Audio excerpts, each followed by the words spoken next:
জননেত্রী শেখ হাসিনা ৫ই আগস্ট প্রথমবারের মতো জনসম্মুখে কথা বলবেন। এই যে জনসম্মুখে প্রথমবারের মতো ২ বছর পরে এসে কথা বলবেন, সংবাদ সম্মেলন করবেন এবং তিনি কবে, কখন, কিভাবে দেশে আসছেন এই বিষয়টি খোলাসা করবেন এবং বিভিন্ন সময়ে তার রাজনৈতিক পরিকল্পনাও প্রকাশ করবেন ওই দিন, অর্থাৎ আগামীকাল ৫ই আগস্টে। এর সাথে বাংলাদেশের সবচেয়ে অর্থাৎ ক্রিকেটের আইকন সাকিব আল হাসান থাকবেন এই সংবাদ সম্মেলনে, অর্থাৎ তিনিও যুক্ত থেকে কথা বলবেন। থাকবেন সজীব ওয়াজেদ জয় এবং আওয়ামী লীগের নেতৃবৃন্দ। এখন প্রশ্ন হলো, তিনি এই যে ২ বছর পরে এসে প্রথমবারের মতো জনসম্মুখে কথা বলবেন, এই বিষয়টি নিয়ে সারা বাংলাদেশে তোলপাড় শুরু হয়ে গেছে।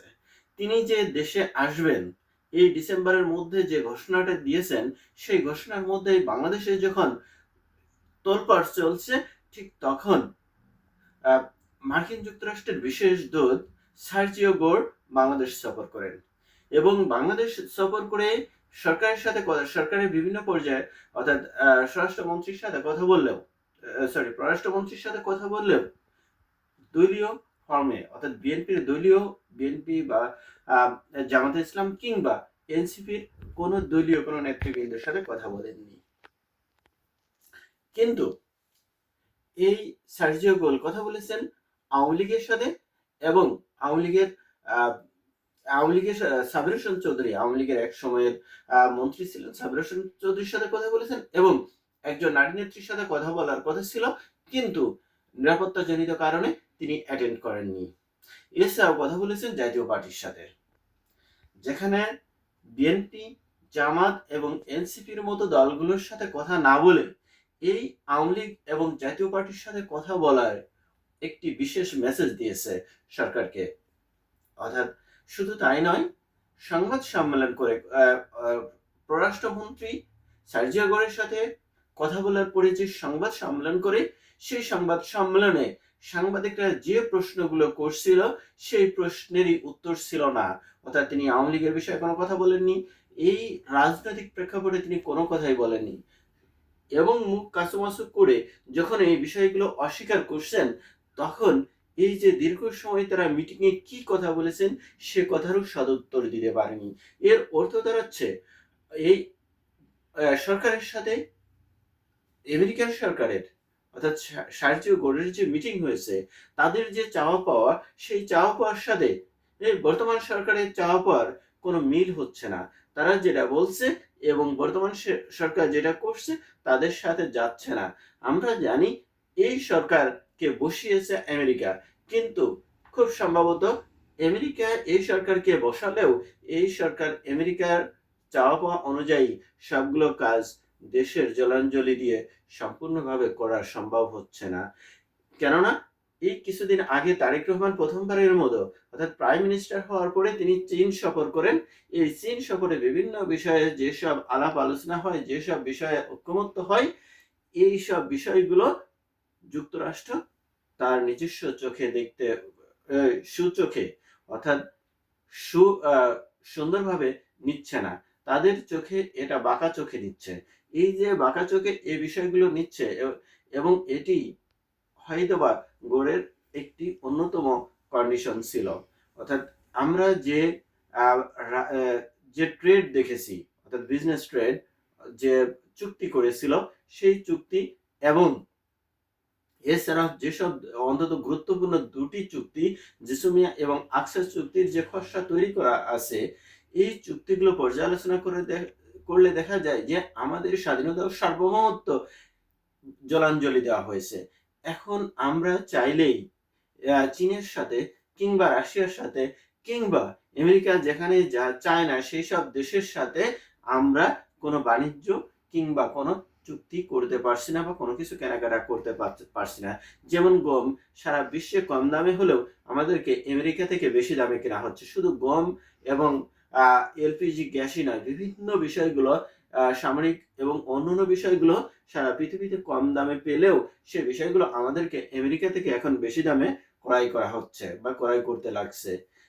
এই যে এই বিষয়গুলো এবং সামনের দিনগুলো যদি আমরা এইভাবে কম দামে সারা পৃথিবীতে কম দামে থাকার পরে বেশি দামে ক্রয় করি, জন অসন্তোষ সৃষ্টি হচ্ছে।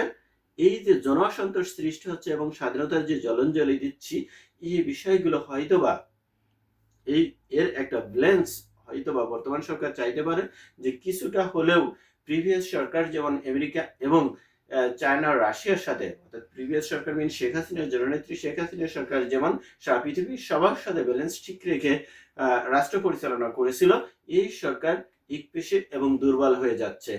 একই সাথে সৌদি আরবের যে সামরিক চুক্তি করেছে, অর্থাৎ যে সামরিক চুক্তি সেটা আলটিমেটলি ইরানের বিপক্ষেই শুধু যায়নি, এই চুক্তিতে ইসরায়েলের পক্ষে চলে যাচ্ছে। অর্থাৎ আমরা ইসরায়েলকে সাপোর্ট করছি প্রকারান্তে, সরাসরি নয়, ইনডাইরেক্টলি। এই চুক্তিগুলো বাংলাদেশের জনগণের স্বার্থ সংশ্লিষ্ট এবং চাওয়া পাওয়ার বিপক্ষে চলে যাচ্ছে। এখন এই বিষয়গুলো যখন বিভিন্নভাবে আন্তর্জাতিকভাবে টালমাটাল অবস্থায় সরকার রয়েছে, ঠিক তখন জননেত্রী শেখ হাসিনা